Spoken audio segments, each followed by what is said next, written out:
Hello everybody and welcome. It is D3 Nali, and let's talk some Walking Dead and some other TV shows like Revolution and The League, and that's about the only three TV shows that I care about right now. And I want to do this a little bit closer, I guess, because Sunday's Walking Dead, Monday's Revolution, so I'm going to try to do this on a Tuesday next time, so it's fresh in everyone's mind and things like that. But, right, and what else is a better game to talk about? Walking Dead, but DayZ, my favorite game right now. So, my impressions of Walking Dead. I'm a newer fan to the TV show, and this is going to be like an open discussion of what you guys think is going to happen. And so there's going to be a little bit of spoilers, so just warn you now, if you didn't see the episode, if you're waiting or things like that. But it seems like first you pop out and it seems like you see the kid growing up. He's badass, he got a silencer, he's a good shot now. One thing I don't understand is I want to know how they got the silencers, even though that's probably not a good thing they're gonna talk about. But unless they found, like, they kind of look like flashlights almost, like a police flashlight, and then maybe they found a drill press or something. I don't know how they got that to work or not, but that'd be kind of, maybe they show them how if they find another gun they build silencers for. I mean, it's a great idea. I mean, it's not that far off. There's like, maybe they found a book on how to build them, because you can make your own silencer at home. There's books out there like that. Two, you see Lori's like well along pregnant, and it's kind of good. They skipped the winter, because you see everyone's grown up just a little bit, but like they skipped the winter, which is, who wanted really to see like a winter game? I mean, a winter show for Walking Dead. And I think that'd be a little bit boring, and like half the battle would be the cold, and I think that was a good choice and not to show the winter. But they're looting around areas, and they leave off showing that they leave off with the prison in the background, so you think that's going to be the next place they go. So they go hunting, and then they go, oh, look at this, what we found. So they have a map of the whole area. And they're going to different areas, and they didn't find the prison. The prison's not in the map they have. They didn't see it in the distance. It's not like it's tucked away a little bit. It's off. I mean, it's on the mountain line, but I thought they make it seem like they couldn't find that for the whole winter, which is a little bit weird to me, I think. And it's a little weird that they didn't find that. But, so they go in, they're a well-oiled machine right now. They look a little hungry. Everyone looks a little bit skinny, a little bit weathered a little bit more. So they find the prison, and then they work as a team to enter the prison. And it's like, another plot line is that Lori says that so once they get in the prison, which they go pretty sick hand-to-hand combat, and the zombies with the full riot gear and things like that. I think sooner or later, because they were gonna wear the riot gear that the zombies have, but there was like all goo and shit in there. But I'm pretty sure there's probably like some good gear in there and stuff like that hasn't been used. But the hand-to-hand combat was pretty sick. Everyone working together, going like was that like a Spartan technique where they stay together and one guy pokes out, kicks somebody, stabs somebody, and they jump back in as a moving contingency group? That's pretty cool. But then you see that Lori says that her son and her husband hate her. I mean, so I'm kind of wondering, like, I guess we kind of know the premise a little bit, but I guess that's gonna be a bigger part of the story, is why the son and the father hate the mother. It was more of the mother and the son stronger just because the father wasn't there, and now it's the father and son now just because they're killing zombies together and things like that. So but towards the end is when they're like trying to search the rest of the prison. You see that the old man gets attacked. Herschel, I couldn't think of his name. Herschel gets attacked. And I was kind of expecting, like, when he got bit, I'm like, oh, maybe they could stop it, like, almost like Venom, you know what I mean? If a snake bites you, you don't chop it off. Maybe sometimes you do, but you try to stop the circulation. So they chopped off his leg, and now he's hobbled. So hopefully he survives. I think he's gonna survive, since they did that. They just straight up chopped his leg off. I mean, that's pretty gruesome. And then the kind of like the kicker at the end is where you see the prisoners before the apocalypse or the event. They're inside the cafeteria, but here's what I'm thinking that I'm kind of throwing out there. One, if they've been in there, and the group, they went and searched the the sheriff's office or the warden's office, and they found all the guns and the flashbangs, which means that those prisoners inside haven't really searched around the prison, because when they know the layout of the land better than the group that just got there. So I'm wondering if they're locked in that little like kitchen area, or if they don't want to leave that area because they have enough supplies. But if they've been there for a year, 2 years, maybe a year and a half. How long is this? In show, in quotations, you can't see them. How long has a time period been in show? So they've been there for over a year at least, and they haven't left that area. Like, that's kind of weird to me. They haven't left the area because they didn't search the warden's office, and that would have been the first place anyone would kind of look to get supplies. Like, they found all those guns.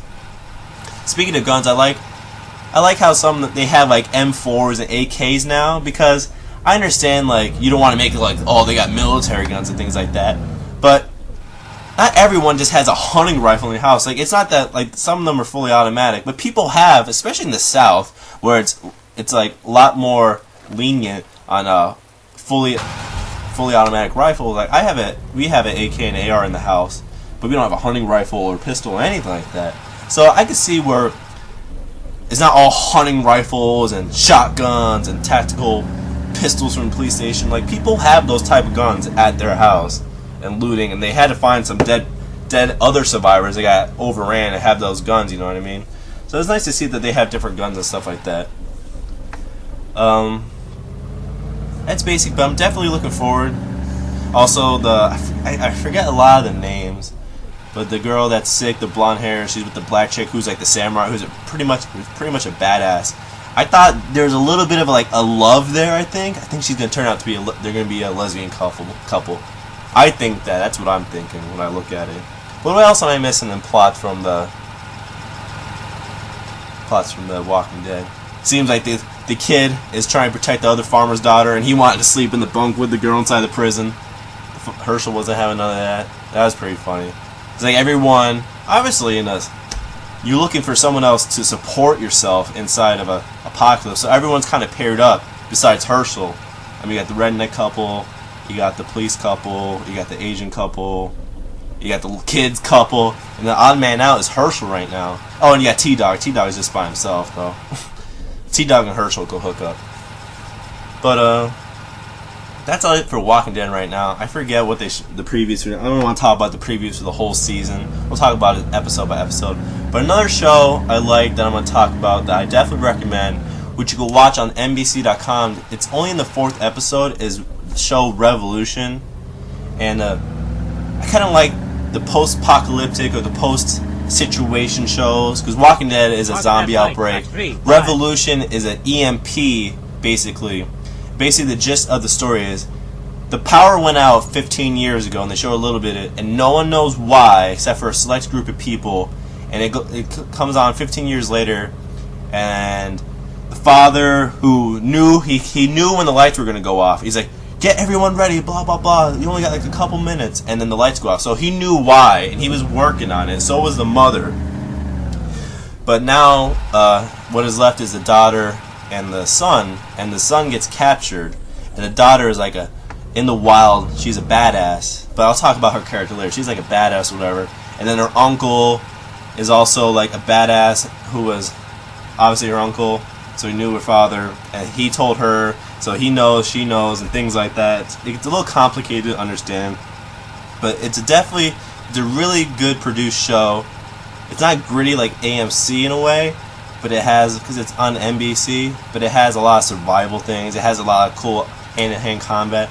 The one thing, though, like, with a lot of TV shows, like, I don't watch Breaking Bad, but I know, like, everyone, the main character Breaking Bad and Dexter, like, they're the staple of that show, the way they act. At Walking Dead, I can't think of names right now. The main cop of Walking Dead, he just plays that character, and you know he's the leader. You know he is acting out that, like, he has that grip, he has that grain of that character, and that's kind of why you watch that show, is for him. And also, I like Hell on Wheels is done. I would have talked about that, but that's another. Hell on Wheels is my #1 show, but it just went off. And Bohannon, you're drawn to that character and his style of acting and who he is in that show, and he makes that show in a sense.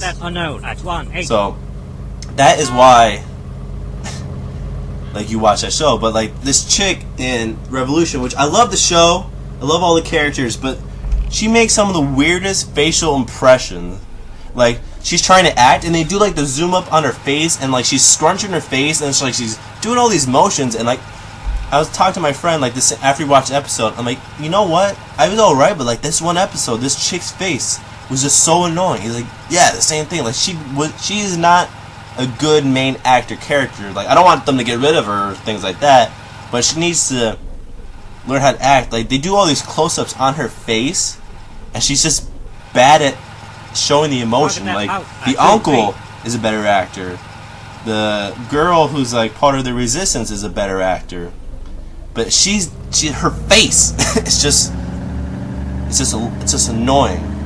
And another show I watch is The League, which is based around fantasy football and a bunch of guys playing, and it's in its 4th season.